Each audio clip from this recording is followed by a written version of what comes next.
दोस्तों सबसे पहले आप सबको मेरी तरफ से ईद उल अज़हा की ढेर सारी मुबारकबाद। उम्मीद है कि आप सब ने अच्छे से ईद मनाई होगी। इस वीडियो में हम सीखने वाले हैं ज़रूरत से बोले जाने वाले अरबी के कुछ छोटे-छोटे शब्द, जैसे कि ज़रूरत। ज़रूरत को हम अरबी में यहताज कहते हैं। और अगर हमें अरबी में किसी से ये पूछना और ये कहना हो कि कब ज़रूरत है, यानी किसी चीज़ या सामान को लेकर, तो हम अरबी में बोलेंगे मिता यहताज, यानी कब ज़रूरत है।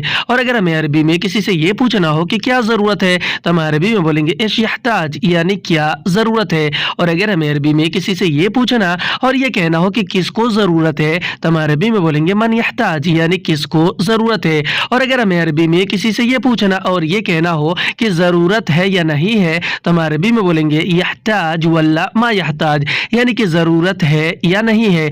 और अगर हमें अरबी में किसी को ये बोलना और ये बताना हो कि मुझे काम की ज़रूरत है, तो हम अरबी में बोलेंगे अना यहताज शुगुल, यानी मुझे काम की ज़रूरत है। और अगर हमें अरबी में किसी को ये बोलना और ये बताना हो कि मुझे पैसों की ज़रूरत है, तो हम अरबी में बोलेंगे अना यहताज फुलूस, यानी कि मुझे पैसों की ज़रूरत है। और अगर हमें अरबी में किसी को ये बोलना और ये बताना हो कि मुझे सामान की ज़रूरत है, तो हम अरबी में बोलेंगे अना यहताज अगराद, यानी कि मुझे सामान की ज़रूरत है। और अगर हमें अरबी में किसी को ये बोलना और ये बताना हो कि मुझे एडवांस की ज़रूरत है, तो हम अरबी में बोलेंगे अना यहताज यतगद्दम, यानी मुझे एडवांस की ज़रूरत है।